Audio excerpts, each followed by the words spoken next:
사도행전 19장 말씀 찾겠습니다.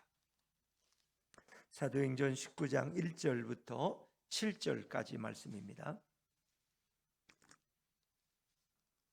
사도행전 19장 1절부터 7절입니다. 신약성경 220쪽입니다. 신약성경 220쪽 사도행전 19장 1절부터 7절까지 말씀을 저와 여러분이 한 절씩 교독하십니다. 아볼로가 고린도에 있을 때에 바울이 윗지방으로 다녀 에베소에 와서 어떤 제자들을 만나 이르되 너희가 믿을 때에 성령을 받았느냐 이르되 아니라 우리는 성령이 계심도 듣지 못하였노라.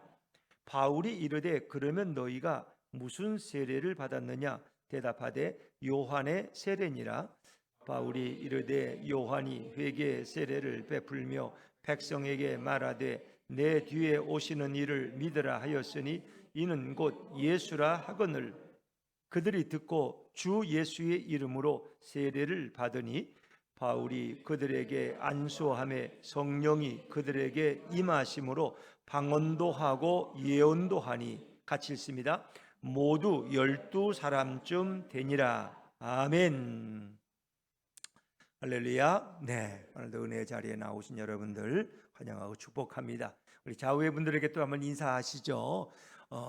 예수의 이름으로 성령 충만함 받으시기 바랍니다. 시작. 예수의 이름으로 성령 충만함 받으시기 바랍니다. 아멘. 감사합니다.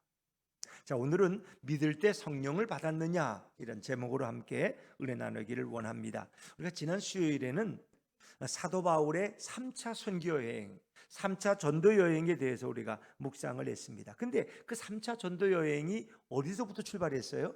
안디옥 교회에서, 안디옥에서부터 시작됐죠. 그래서 안디옥은 참 특별한 곳이에요. 원래는 예루살렘의 핍박을 피해서 도망간 사람들, 또 이방인들이 모여서 세운 교회가 안디옥 교회인데, 그 안디옥 교회가 바울과 바나바를 모셔서 아주 목회를 열심히 하던 교회였는데, 성령께서 어느 날 그 안디옥 교회 지도자들에게 말씀하셨어요.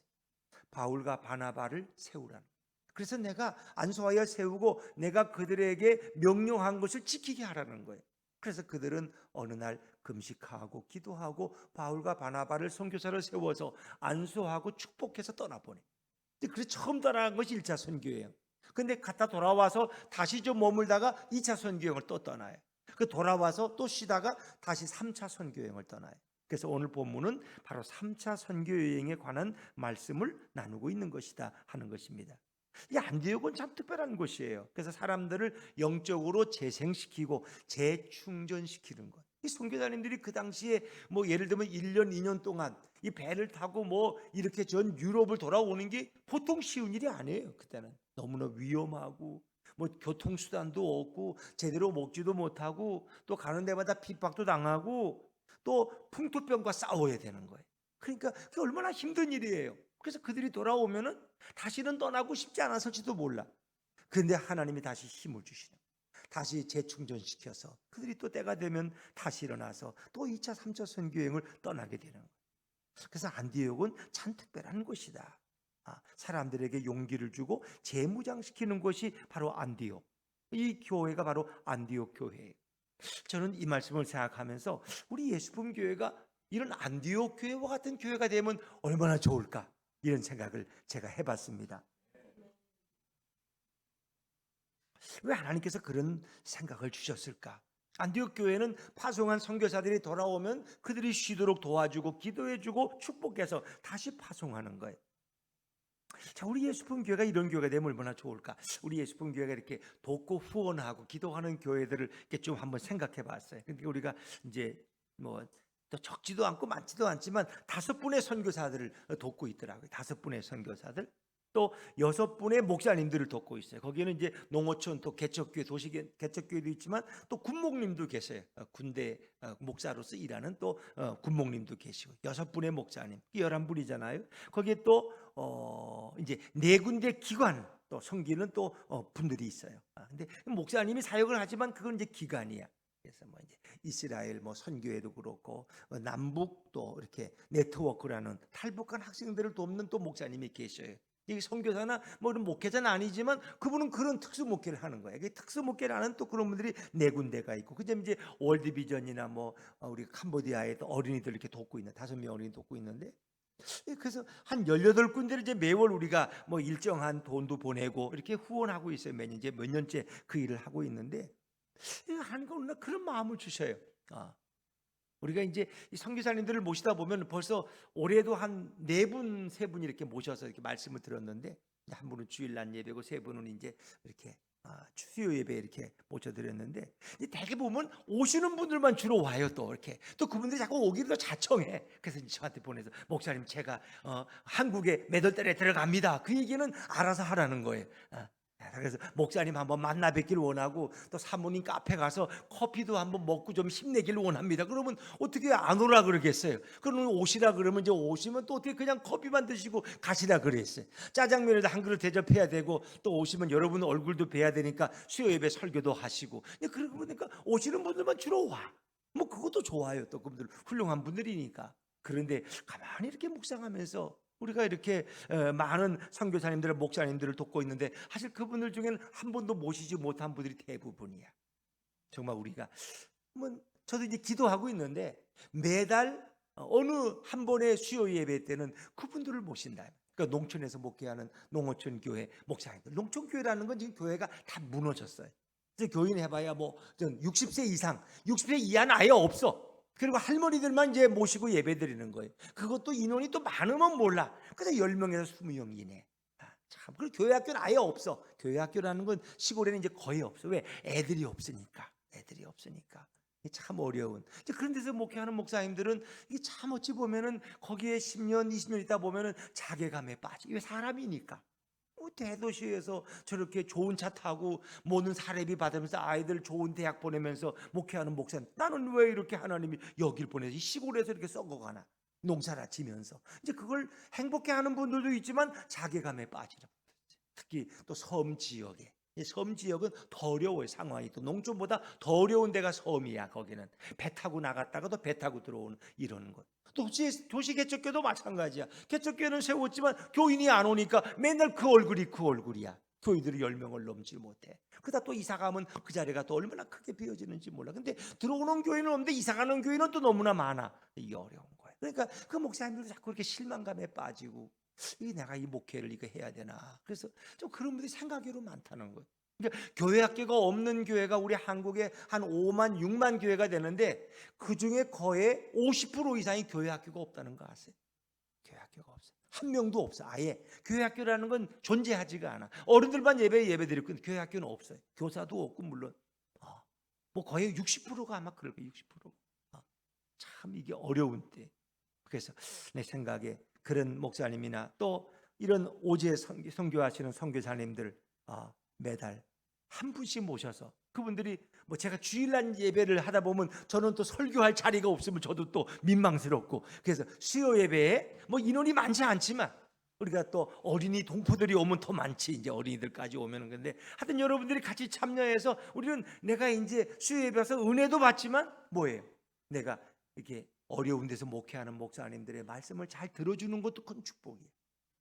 그리고 이렇게 아멘을 크게 하는 것도 그분들에게 엄청난 능력을 주는 거예요. 그래서 이 동탄은 대도시인데 여기와 내가 설교를 했더니 그냥 앞에 앉은 권사님은 계속 아멘만 해. 그냥 내 설교가 굉장히 이게 능력이 있구나. 또 그분들이 오실 때는 얼마나 기도하고 설교를 열심히 준비해서 오시겠어요. 그때 우리가 아멘으로 화답해드리고 격려해드리고 은혜 받았다고 감사 인사를 드리고, 그러면 그분들이 나도 열심히 하면 이렇게 은혜를 끼칠 수 있구나. 이게 타성에 젖어서 그 다음에는 설교 준비도 별로 열심히는 안 내. 왜? 해봐야 그거나 똑같거든. 근데 그분들도 이제 용기를 내고 더 기도하고 더 뜨겁게 목회하게 되는 계기가. 그래서 우리가 식사도 좀 잘 대접하고, 또 도서비로라도 이렇게 사례비를 좀 드리면서 격려해 드리면, 시골 교회 있으면 누가 부르지도 않아. 우리가 강사 부를 때는 큰 교회 유명한 목사님, 부흥 강사님 부르지, 시골에 있는 목사님을 부르는 교회는 아무도 없어. 그분들은 그런 분들을 초청을 해서, 또 여러분들이 얼마나 잘생겼어요. 이렇게 미남 훌륭한 분들이 앉아 있는 데 가서 이 설교를 하는 것, 그분에게도 큰 기쁨이에요.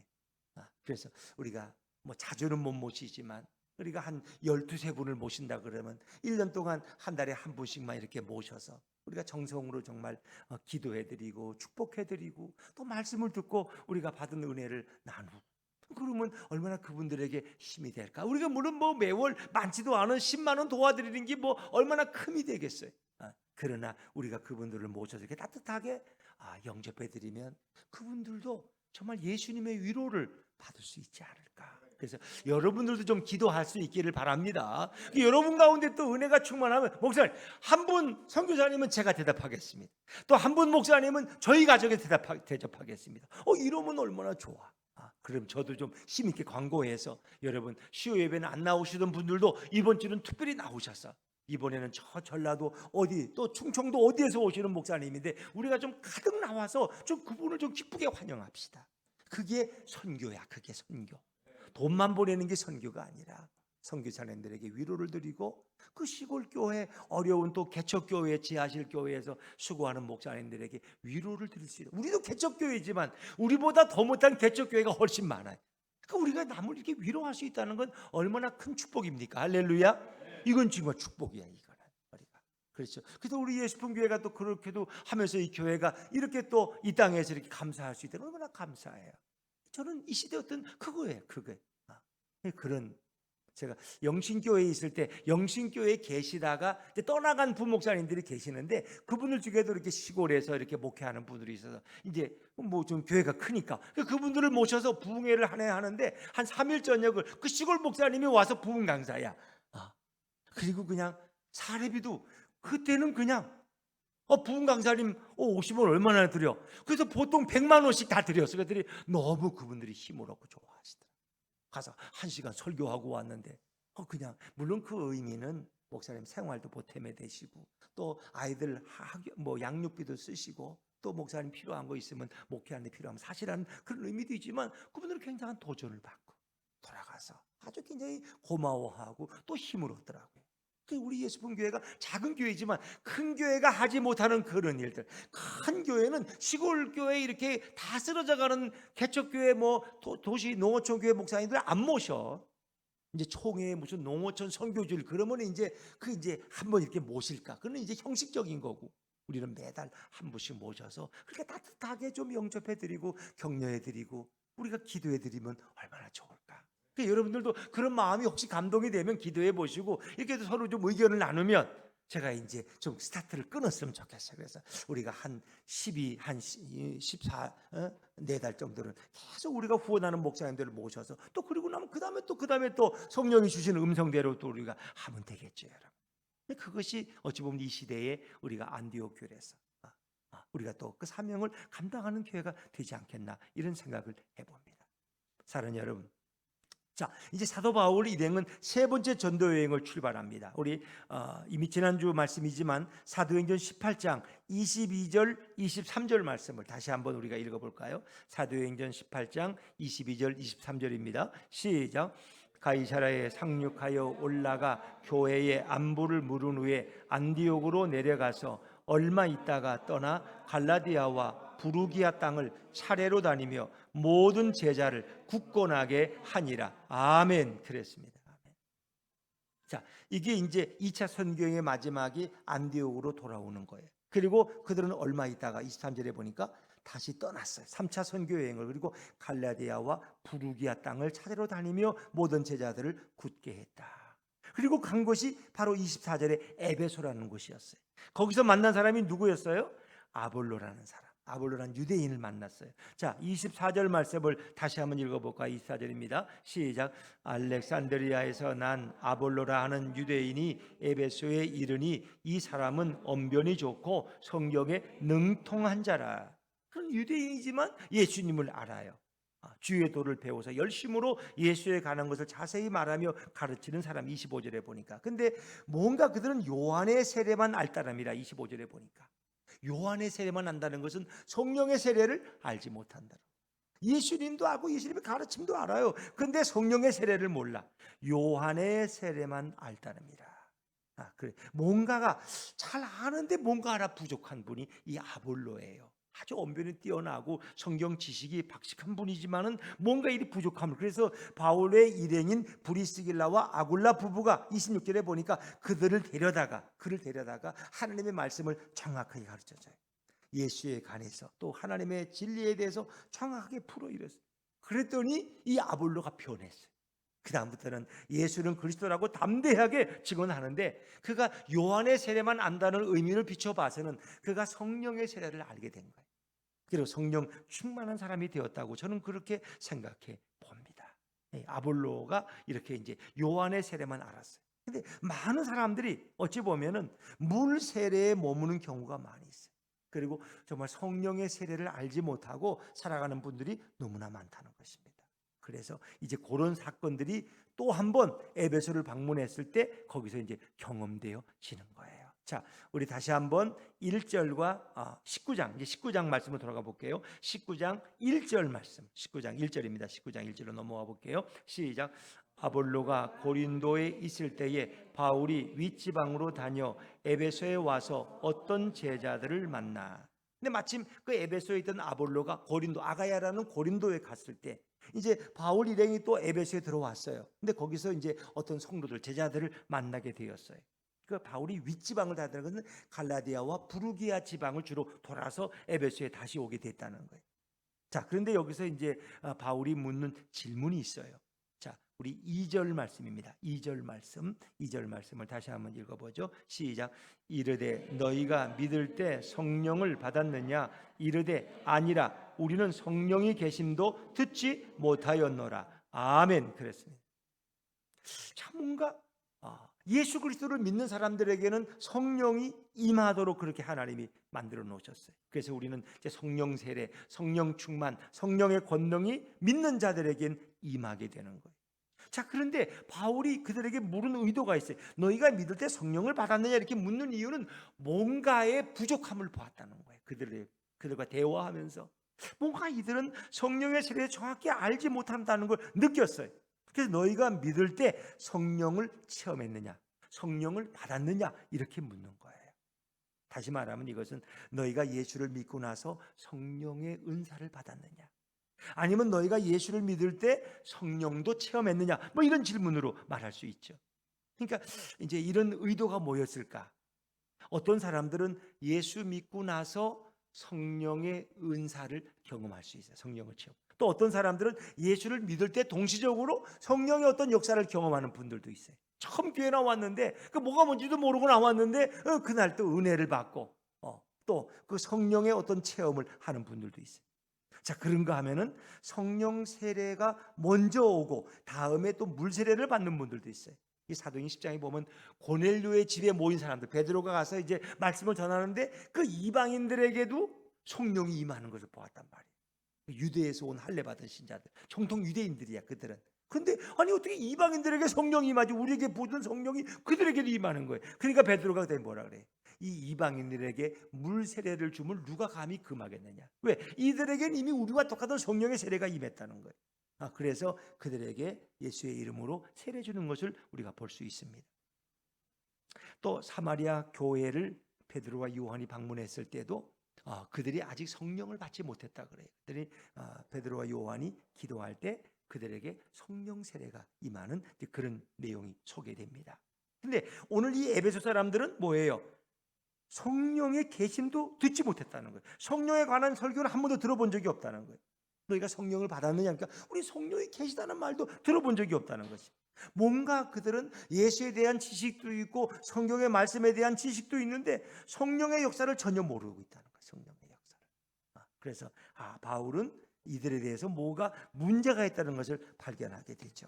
자, 우리 3절 4절 말씀, 3절 4절 말씀을 다시 한번 3절 4절입니다. 시작. 바울이 이르되 그러면 너희가 무슨 세례를 받았느냐? 대답하되 요한의 세례니라.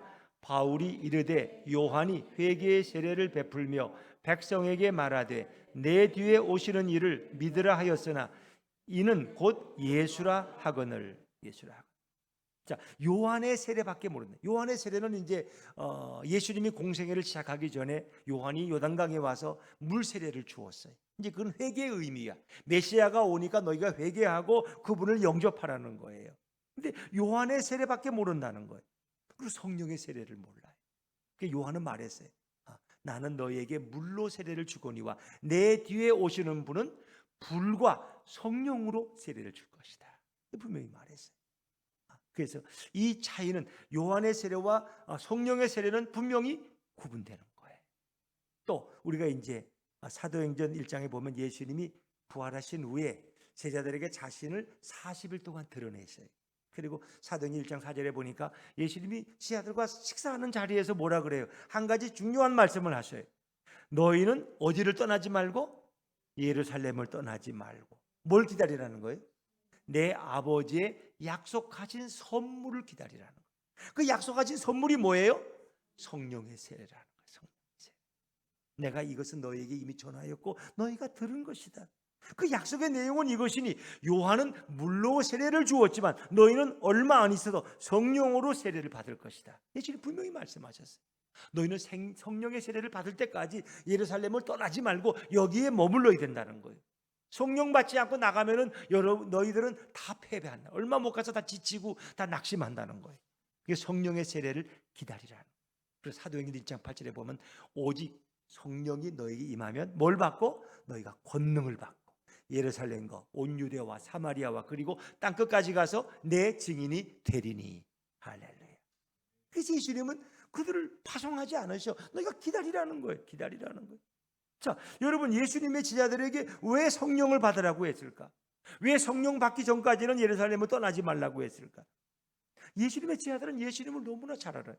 3년 동안 예수님과 동고동락했어요. 한 솥에서 밥을 먹고 같이 잠을 잤고 예수님의 설교를 다 들었어.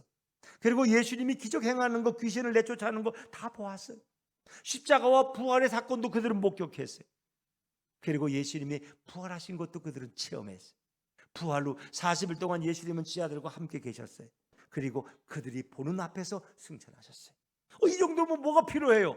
예수님을 너무나 잘 알잖아요. 그런데도 떠나지 말라는 거예요. 기다리라는 거예요. 그래서 제자들은 예수님이 승천하신 이후에 감람산에서 돌아와서 10일 동안 마가의 다락방에 모여서 120문도가 기도에만 전념해. 그리고 나서 오순절이 이름에 하늘로부터 급하고 강한 바람 같은 소리가 있어 온 집에 충만했다 그랬어요. 그리고 불의 혀 같은 갈라지는 것이 그들의 눈앞에 있는데 그 불꽃이 갈라져 그들의 머리 위에 임하였고 그리고 그들은 다 성령의 충만함을 받았어요. 그리고 자기들의 언어로 또 다른 외국의 언어로 그들이 말하기 시작했고 그것을 본 많은 경건한 유대인들은 놀라서 막 사람들이 몰려들고 아니 저 갈릴리 사람들이 저 우리나라 말로 어떻게 무슨 하나님의 위대한 일을 선포하고 있다고 그들은 놀라서 달려왔어. 왜? 그들은 해외에 나갔다 돌아온 디아스포라 유대인들이기 때문에 그들이 쓰는 언어가 다 달라요. 그 정확한 외국말을 쓰고 있는 거예요. 근데 이 성령 충만 받은 사람들이 외국말로 기도하고 있고 선포하고 있다는 거예요. 너무 놀라. 지금처럼 영어 학원도 없고 프랑스어 학원도 없고 로마어 학원도 없어. 그런데 그들이 로마도 못 가본 사람이 로마 말로 훌륭하게 기도하고 선포하고 설교하고 있다는 거예요. 너무 놀라운 일이었어요. 제자들은 성령 받고 나서 어떻게 돼요? 달라졌어요. 특히 베드로를 보면 그래요.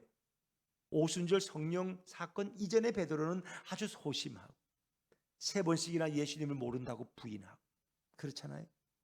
그리고 또 너무 창피해서 그냥 도망가 버리고 고기 잡으러 다시 가고. 그런데 성령 받은 이후에 베드로는 달라졌어요. 그 베드로가 3,000명 앞에서 예수 그리스도의 십자가에 죽으신 것 부활을 선포하니까 3,000명이 믿고 돌아오고 회개하고 다음 날에 또 선포해드리 5,000명이 믿고 돌아오는 거예요. 그게 달라졌어요. 두려워하지 않아. 예수 이름으로 오히려 핍박받는 것을 너무 즐겁게 여기고 하나님께 찬양을 하면서 법정을 나와.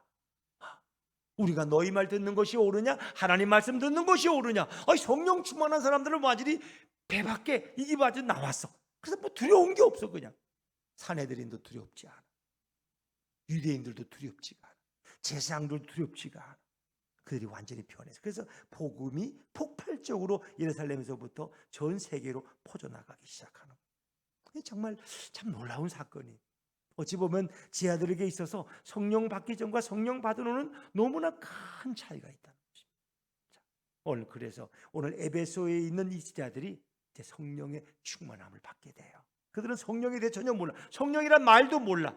근데 이제 바울이 그들에게 안수하는데 성령이 그들에게 임했어요. 자, 우리 6절 말씀이고 6절입니다. 6절 시작. 바울이 그들에게 안수함에 성령이 그들에게 임하심으로 방언도 하고 예언도 하니. 그렇습니다. 방언과 예언이 뭐 많은 은사와 이런 성령의 열매들이 드러나는데, 이제 성령이 임하면 우리가 이제 정확히 말하면 은사와 열매가 갈라져요. 이제 성령의 9가지 열매는 성령이 임한 사람에게 나타나는 열매야. 성령의 9가지 열매. 갈라디아서 5장 20절에 보면 오직 성령의 열매는 뭐라 그랬어요? 사랑과 희락과 화평과 오래 참음과 자비와 양성과 충성과 온유와 절제니 이런 것을 금할 법이 없다는. 그렇죠. 그러나 육체의 열매는 정반대야. 미움과 살인과 증오와 뭐 분당과 파당과 뭐 이런 거, 거짓말하는 것부터. 이제 성령의 열매는 내적인 열매야. 인격의 열매야. 저 사람은 너무 사랑이 많아.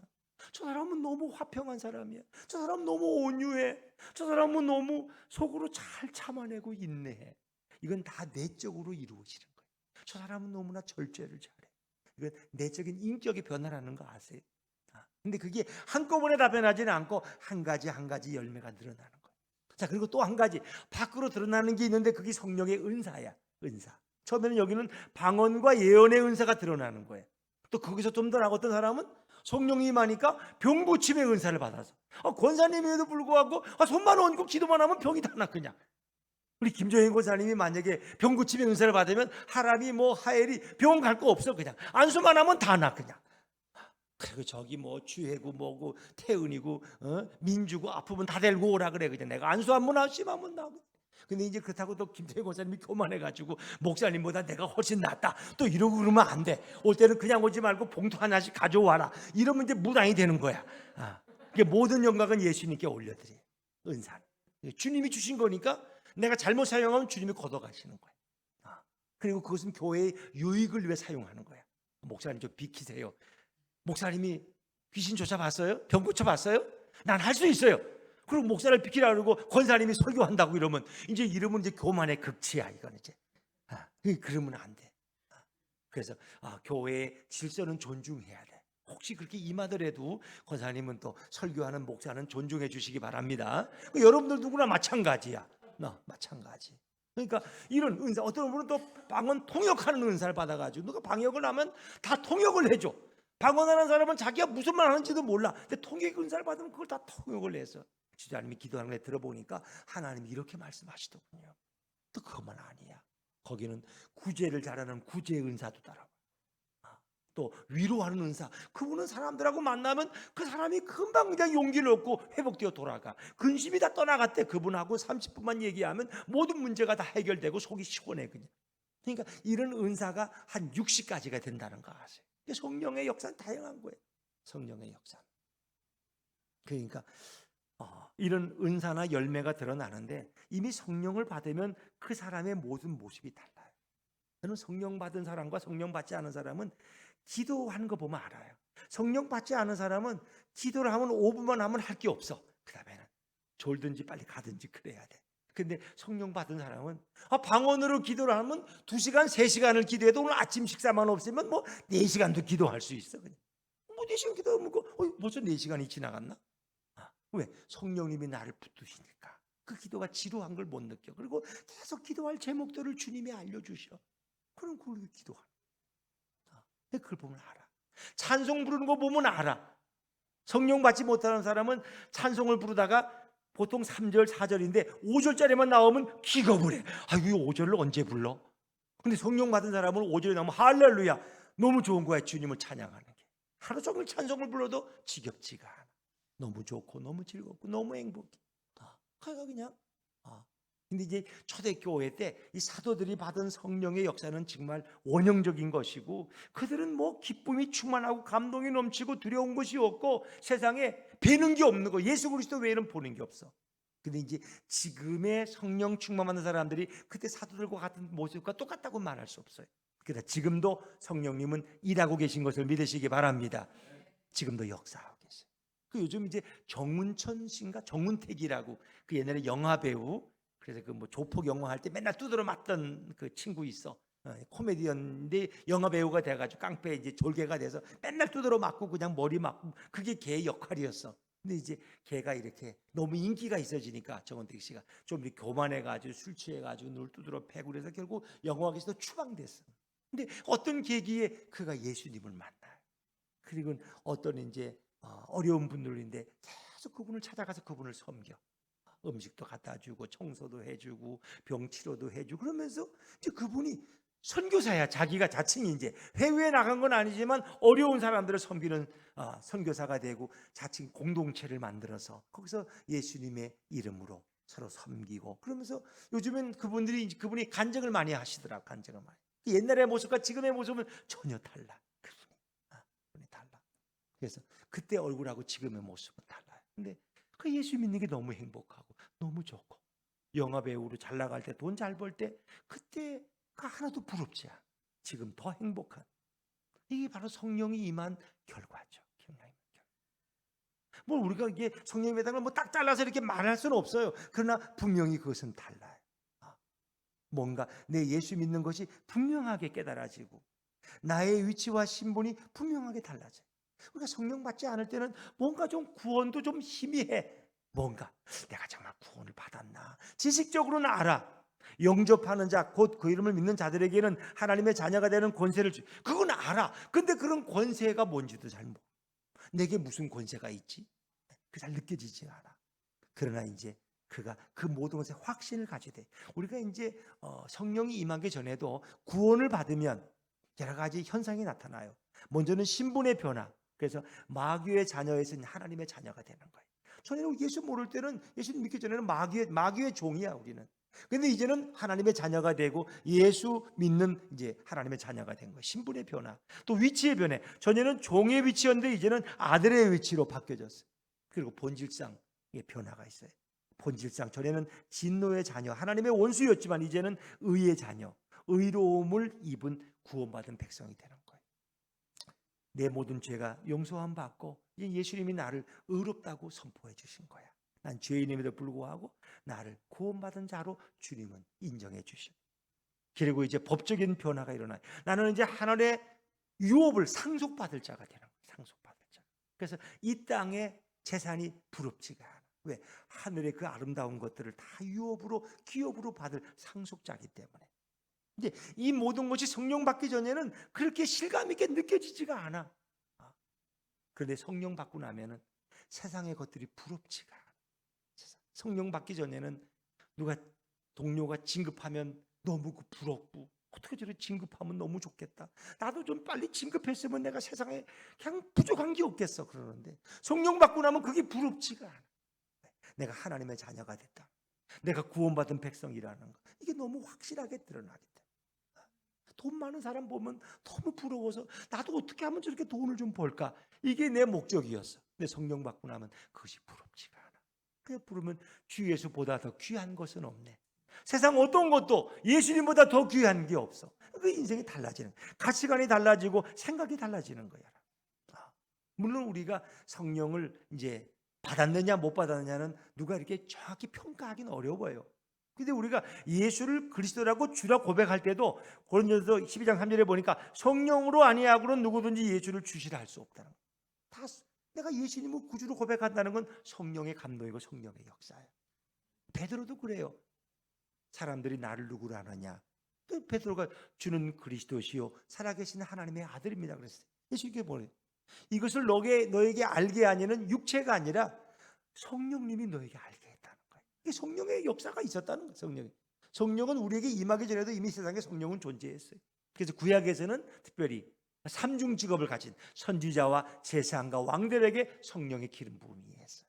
그러나 그들이 하나님을 떠나면 성령도 떠났어요. 자, 그런데 이제 신약적인 의미의 성령은 오순절 성령 강림 사건을 통해서 우리 모두에게 물처럼 임하게 된 거예요. 그리고 그분은 영원히 우리 가운데 계시면 임재하셔요. 내주라 그래. 성령의 내주. 한 번 오시면 안 가셔. 안 가셔. 한 번 오시면 여기 영원히 계셔. 우리가 인정하든 안 하든 성령님은 내 안에 계셔.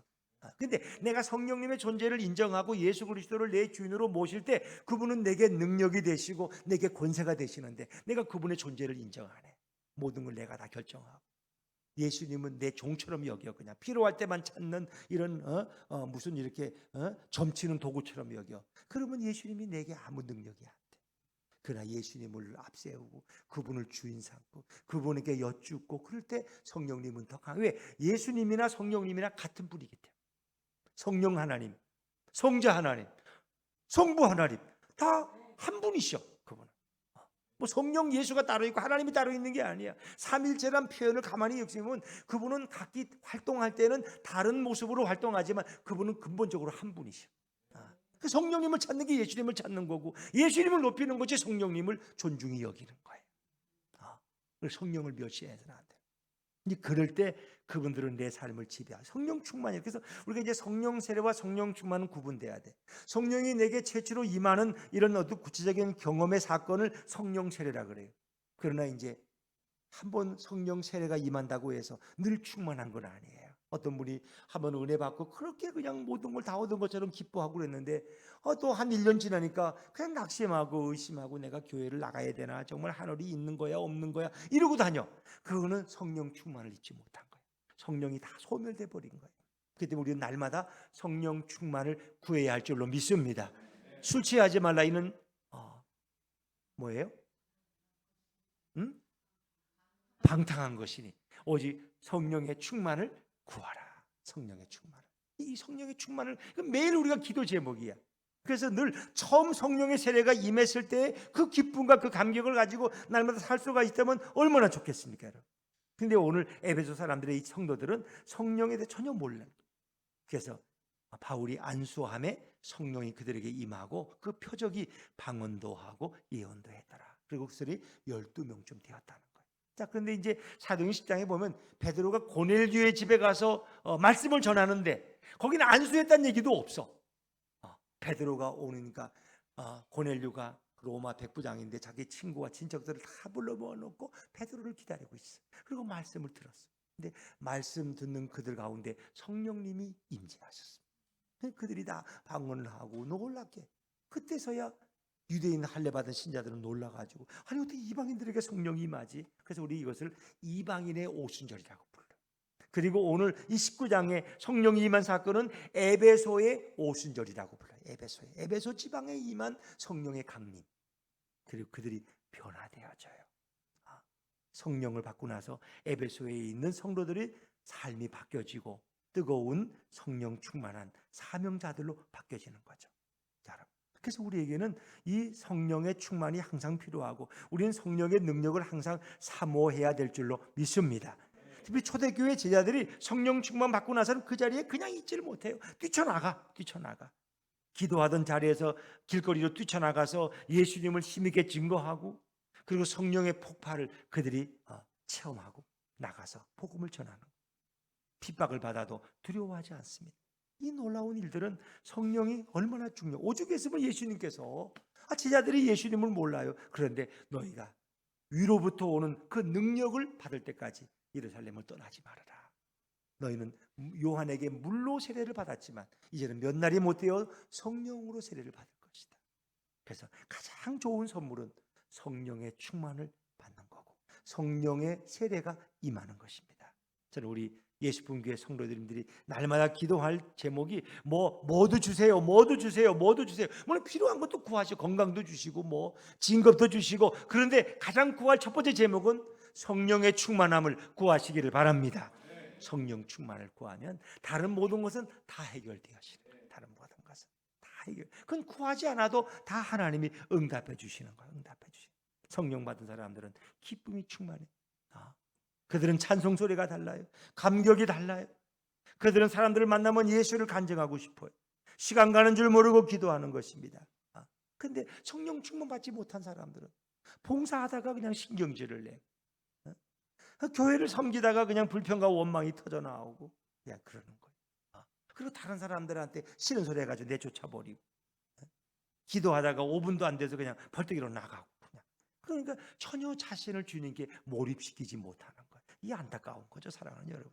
그렇습니다.